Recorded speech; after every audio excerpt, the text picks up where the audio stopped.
बिस्मिल्लाहिर्रहमानिर्रहीम। अस्सलाम वालेकुम। Welcome to Aamnaz kitchen. आज मैं बना रही हूँ मज़ेदार से ऑमलेट टोस्ट। इसके लिए सिंपली हमें ब्रेड और अंडे चाहिए। तो फिर रेसिपी शुरू करते हैं। मैंने तकरीबन 10 टोस्ट बनाने हैं। इसके लिए मैंने 5 अंडे लिए हैं। सबसे पहले अंडे तोड़ लेती हूँ। बिस्मिल्लाह। अंडे मैंने सारे तोड़ लिए हैं। अब आपने इसमें नमक हस्बे जायका डालना है और आधा चाय का चम्मच बराबर मैंने मोटी कुटी हुई लाल मिर्च डाली है। 2 चुटकी के बराबर मैंने लाल मिर्च पाउडर डाला है और आधा चाय के चम्मच बराबर काली मिर्च डाली है। अब इनको मिक्स कर लेते हैं। इसके बाद मैंने एक दरमियाने साइज की प्याज बहुत छोटी छोटी बारीक सी चॉप की है, इसको धोया है और ये अब इसमें शामिल कर देती हूँ। प्याज को आपने हल्के से मिक्स करना है और इसमें डालनी है हरी मिर्चें। तकरीबन 8 हरी मिर्चें मैंने लेके ये काट ली थी क्योंकि मैंने ये स्पाइसी बनाने हैं। और अब इसमें डालने हैं टमाटर। मैंने 2 दरमियाने साइज़ के टमाटर लिए हैं और इनको चॉप कर लिया है। कुछ देर के लिए इनको रखें ताकि टमाटर का पानी अलग हो जाए।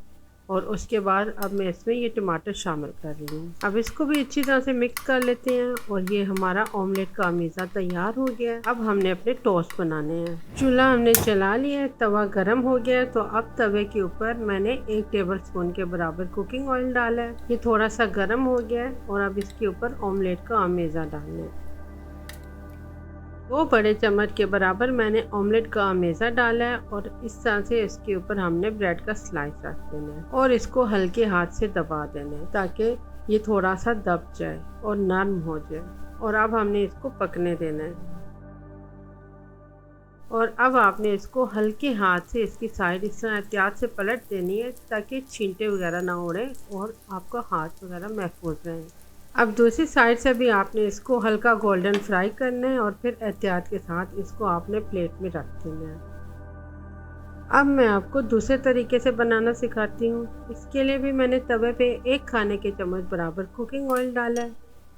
ये 2 स्लाइस ऊपर रखे हैं और अब बहुत एहतियात के साथ आपने इन 2 स्लाइस के ऊपर इस तरह से बैटर डाल देना है। खाने के तकरीबन 3 चम्मच बराबर ऑमलेट का अमेज़ा 1 स्लाइस के ऊपर डलेगा। आपने अच्छे तरीके से इसको फैला देना है और कोशिश करनी है कि बहुत सफाई से डले और बाहर किनारों से ये ना गिरे। इसके लिए आपने फ्लेम को लो रखना है और थोड़ी सी देर के लिए चंद सेकंड के लिए आपने इसको छोड़ देना है ताकि ये थोड़ा सा फ्राई हो जाए और फिर एहतियात के साथ आपने इसकी साइड को पलटना हो। हमने इसकी साइड पलट दी है और अब आप किसी स्पैचुला या छुरी की मदद से इसको हल्का सा दबा दें। अब अगर आप इसको दूसरी साइड से भी ऑमलेट लगाना चाहते हैं तो इस तरीके से दूसरी साइड पे भी एहतियात से ऑमलेट लगाएं और कोशिश करें कि ज़्यादा किनारों पे ना गिरें। चिमटे की मदद से इसकी साइड पलटें, दोनों साइड से इसको अच्छी तरह से पकाएं और डिश आउट कर लें।